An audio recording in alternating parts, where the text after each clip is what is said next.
So hi everybody, thank you for having me. Usually I'm on the other side as a student. This is the first time that I'm presenting on this podium. So thank you, not just for the education here, but for people that I see here who were my professors, people who are peppered throughout the audience that I've met on the street or through commissions that I have actually profiled on Humans of St. Louis. It's nice to see you here as well, and I hope you all enjoy the work today. So I wanted to talk a little bit about what the background is of how it started, so you have a little sense of the behind the scenes to Humans of St. Louis, and then I'd like to get into some of the storytelling, and then invite you all to view the work as well. In 2003, I went to photography school at the International Center of Photography. It was really hard to find a job as a photographer after. I traveled throughout South America for 3 years and learned a ton about Latin American culture and kids who were crossing the border illegally, and people who were abused and abandoned and living in impoverished situations that I never had to face. And it opened my eyes. And when I came back to the US after working a little bit, I ended up here at the Brown School because a lot of volunteers who were down in Chile where I was at, they were coming here to school, and I said, what is this place? And it was the perfect fit. Now that I've graduated, what's so amazing is to find something that's been a career for the past 2 years that gets to meet at the intersection of what I love to do, which is raw street documentary photography, as well as social work and public health. So when Carolyn, my co-founder for this project, who was a year before me in school, wanted to start the page, I'd never heard of Humans of New York, which is called HONY, H-O-N-Y. We're hostile, as random as that is for St. Louis, but we embrace it. And we went out for a few days, and one of the first days we met somebody. It was downtown, it was cold, it was winter, and we walked over to him and we said, you know, do we mind if we interview you? And he started catcalling us, and we thought, well, he's a human, we'll talk to him, right? And we went over and we asked him, what do you do? And he said, I'm a street pharmacist. I said, great, can I take your picture? And he bolted and he said, no, I'm sorry, you can't. And Carolyn and I were like, the guy from New York makes it look so easy. How are we gonna approach people, introduce ourselves, tell them, you know, what we want, gain their permission, ask a few questions to gain their, you know, either stories from them a little bit, and then have their permission to take their photos super close and give it to all of you to dissect, to analyze, to jump into conversations, right? But for a few months, we honed our technique. And after about 3 or 4 months, we launched the site. And the first day we launched it, there were 300 likes. And then the next day, there were 600 likes. And as of now, 4 years later, we've never boosted a post. It's just a raw street documentary photo from people that are from our city. And I think that that's amazing, that a white 39-year-old Jewish woman who came to get her education here is going out on the streets to places that people say, we all know, you shouldn't go there, you shouldn't talk to them, right? We have all of these barriers and lines historically, geographically, and whatnot. And what I'd like to do with my team is try to cross those, try to bend those, if possible, erase them. Sometimes, not always, the history is important. But we're looking at the work and the interviews and the process through that social work, public health lens more than anything, right? So there's a Humans for Humans site. It's behind the scenes. It's a Facebook page. It's about 300 different humans of sites that are all communicating. So all the admins that are on that page get to check in with each other to say, what are you working on? What's your gallery show? What's your event? What's your book that you're working on? And so it's really neat to be in touch with people who are doing Humans of Dublin, Humans of Amsterdam. But the even cooler part is Humans of St. Louis is the second most followed Humans of site in the US, right after New York. We don't have 18 million followers. Thank you so much. We don't have 18 million followers, but what we've been able to build, because all of you who have engaged with the site are interested in the work and are telling us that you want to have these conversations, the greatest part is that we've built this platform that now exists that hopefully will be there continuously. So we made Humans of St. Louis into a nonprofit with the help of the law school here, with the help of entrepreneurship classes here. And the idea is that when my team, Carolyn and Dessa and I, decide to move on, other people can be trained for these roles so that Humans of St. Louis hopefully can continue. but with a new vision, right? With other people who don't look like me and don't come from my background, can also be those storytellers that have access to places that I don't have access to. And I think that's important, and that's something else that I learned here at the school. So to be involved with today's Day of Discovery is even more powerful, because when I came to school here as an untraditional student, non-traditional, around 36 years old, I'd never taken a diversity class. And it was that first class with Anna Shabson that took my brain out, shook it, put it back in, and said, I'll see you in a week, right? And I think about what the lectures are in that class and in other classes that I've had, whether they were public health, social work, or whatnot. And when I go out and interview these people and approach them, I'm not choosing the topics. I'm asking them an open-ended question, and they're answering. And then I'm massaging that conversation and asking follow-up questions like, tell me more, how, why, right? And then from there, they're choosing the topic. So for example, if I ask you, what's your greatest fear? Right out the gate, right? When's the last time you saw someone cross the racial divide?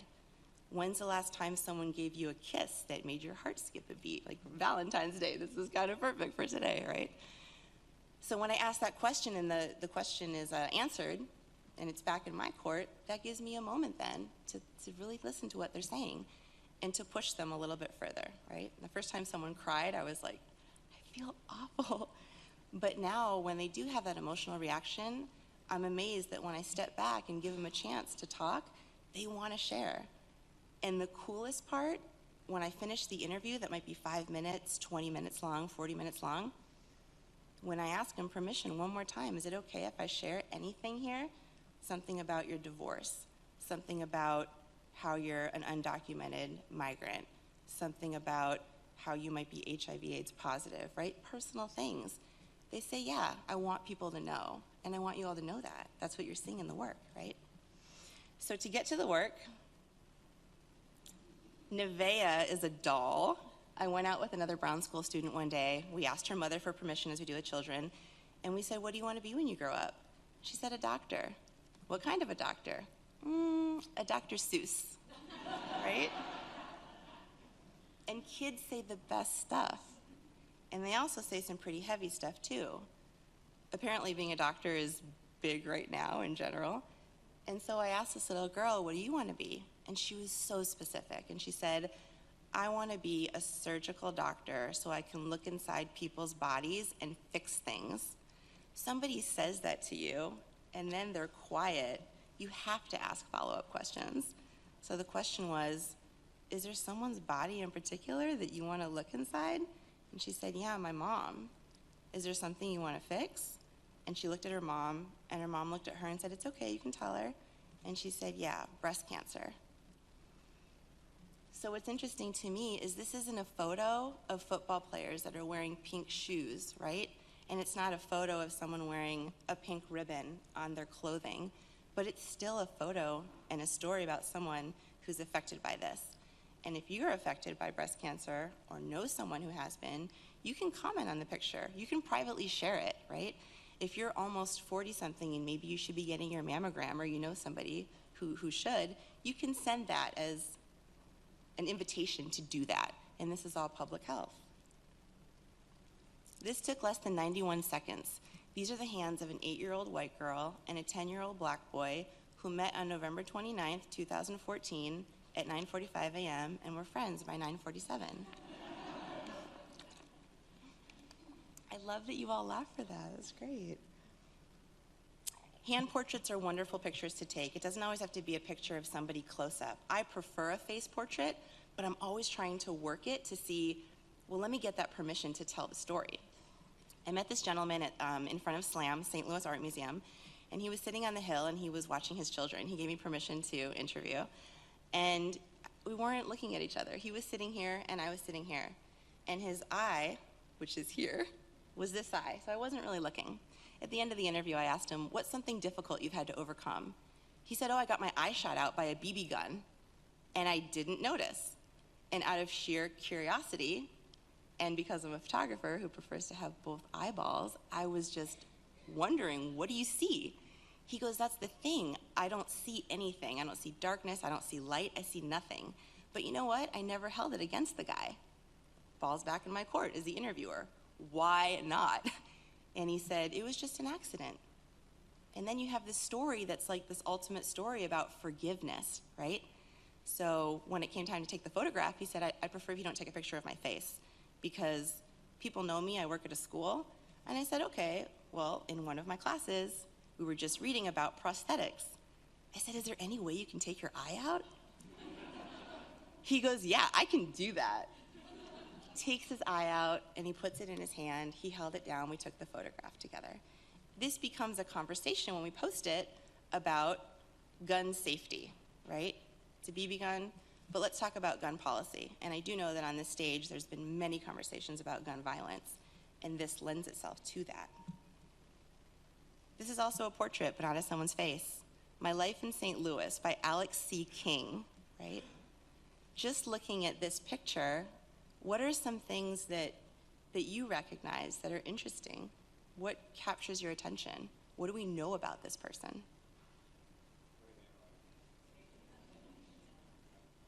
Mm-hmm.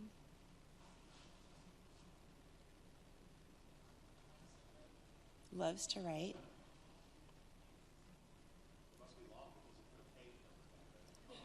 Yes, I'm so glad you mentioned that. So first of all, who justifies everything, even to the right side? And there's like a word, a dot, and then on the other side, you can tell he's just going. And it went from page 1 to like 150. And I love how he's like, this is dedicated to my fans and my readership. Who's publishing you, Alex? So, and he put a copyright. He's like, scratch off 2014. We're going to keep going. And I just love that I thought I knew Alex after a good 30 minutes of talking to him on the street. And the question I asked him that got me to this picture was, what's a question that I didn't ask you that I should? And when I asked Starsky Wilson that question when we did the Ferguson Commission report, his answer blew me away. He said, people ask process questions. They don't ask people questions. Nobody asks me what it's like to be pepper sprayed out there with people when I'm out there marching or whatnot. And I love that question, right? So when I asked this gentleman that question, he said, you didn't ask me about my book. How would I have known? He pulls this beautiful piece of artwork out of his bag, and I mean, it's gorgeous.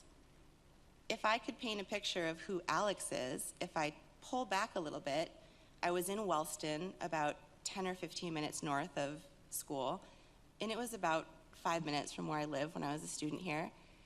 And he's an African-American male, probably like in his 50s or 60s, and he's lost both of his legs to diabetes, and he's sitting on the corner, and no one's really talking to Alex.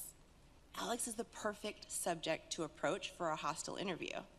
But then again, so are all of you. If I ran into you on the street, I could do the same thing, I would do the same thing. So I asked Alex a human question. I said, what's your biggest need? And he said, I need a job. And what fascinated me is when you look at his writing, he says, every day the world's getting rougher and rougher, and people have struggled to find jobs, and jobs are harder to find nowadays. The story's unfolding in front of me, right? I said, well, I think I know a few people. What do you do? He goes, I do this. I can park cars. And my own assumptions didn't even imagine maybe that he could, right? So Alex's picture is over here on the side in the middle, and you guys can check it out a little later up close.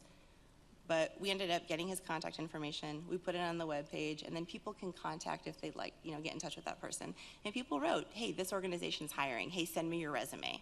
And so a big part of this process that also is housed in, the permission aspect of it all is, let me get your phone number, let me get your email, and let me follow up with you for a second round of OKs to get your permission. Because we would hate to put this up here, and a few seconds later they say, oh, take that down, or that's too personal, right? One of the students from school here had asked me, would you ask this question when you go out this week? So I'm gonna ask all of you the question, and if you could answer it, how would you answer it? And the question is, if there's one hurt or pain you could get rid of, what would it be? So we asked this lady the question about 10 minutes into the interview, and she said, I had a son, and he died of SIDS when he was a few months old. And she said, I got a note from the coroner, and the coroner said, we did an autopsy on the baby's body, and just know that in no way is this your fault, but I'm really sorry for your loss. So what do you do with that when it pops up in your feed, right? It's public health all the way. Are you having a baby? Is a friend of yours having a baby? Does someone you know have a baby? Who knows what SIDS is? And why can't doctors, researchers, or professionals find out why a child is passing away just because they stopped breathing? It's not because of shaken baby syndrome. It's not because they dropped the kid, right? How do you explain it, and what do you do? Hibari Coleman's a friend of mine. Maybe some of you know him as well. He's such a doll. And he was walking in Tower Grove Park one day with his daughter, Amari Louise, and two boys that were about teenagers, pretty young, said to him within earshot, "Look at that black man who's walking that white girl." Hibari works at the Anti-Defamation League. He's a diversity instructor. For him, these conversations are no big deal. So he took that moment, instead of getting offended or whatnot, and said, let's make it a learning moment. He stopped the kids, and he humanized it. He introduced himself. He said, "Hi, my name's Hibari. I'm black. This is my daughter. Her name is Amari Louise. She's white, and her mother is white. I'm sorry, her mother is white, and she's our daughter," right? And the kids were like, oh. And the next time they see each other on the street now, then there's that time that they can say hello and get to know each other a little bit more. So if you're a data person, I'm more qualitative, but this is the quantitative aspects. This is the most popular post that we've had so far. We told it a few years ago, and it's a gender identity story, and it was seen by about 1,300,000 people, which is wild because only 318,000 people live in the city of St. Louis. So this is Cindy. Cindy works at this sex shop called Simple Pleasures Boutique. She said, I know what you do, and I have a story for you. A gentleman walked in one day, and he had a really nice suit on, and he had a cane, and he smelled like really good cologne, and he wanted to buy a pair of thigh highs, like stockings, for $5. That's all he had. Cindy said, no problem, choose the ones you want. About an hour later, they were talking, and he felt confident enough to divulge to her, and he said, so, these are for me, right? And Cindy's like, that's cool, look where I work, I see it all, right? And he thanked her, and she said, you should get on the internet, find people who are just like you, whatever you're into, and go be happy, right? Go do your thing. So he paid and he left, and about 6 months later, a woman walked in, and she had this beautiful dress on, and she smelled like perfume, and she had a cane. And she walked over to Cindy, and she said, do you remember me? And she said, I do remember you. She said, well, I just wanted to let you know, I came in here to say thank you for what you had said last time I saw you. I'm on my way right now to get together with people who are just like me, and I appreciate, what you said. And when the lady left, Cindy said she cried because this person only has so many more years to live out who their authentic self is, right? We published this story unknowingly the day before National Coming Out Day. I'm getting educated too, I had no idea. And the story kind of went like mini viral in its own sense. But if you have no idea what that story means on the whole LGBTQIA spectrum, right? And where we're having this conversation, I'm sure most of you do. But if you don't, it's a chance for other people to jump in the conversation, to privately share that post, to say what else are people saying? This inspires me more than anything. When I'm on my bicycle, when I'm walking around, when I see stuff like this, it's art. It's also history. What does this mean for the neighbors who are here to the left? And what does this mean for the neighborhood and the neighbors who are here in the back? And who painted this? What's the message they want to send? Is it positive or is it negative? If we take this building and we have funds in our community to level it, and then it's a place that's just full of grass and whatnot, right? Who's gonna manicure it? Right now, when I drive by, the shrubs in the front, they're all the way up past the words. Can't even see it anymore. But then it becomes an unmanicured place, and the built environment all of a sudden is scary, and who would go there? And we look at our windows and we think, oh, I wouldn't talk to people over there, right? So what Humans of St. Louis is doing is we're trying to go in these spaces, get permission from people, and tell these stories so people can have a conversation about it. So this is the end of the presentation. And I'd just like to say thank you, first of all, to Dean McKay for allowing me to bring the work here into the school, because I feel like somehow it was kind of born here as well. And that's really important that it comes full circle. So I really appreciate that.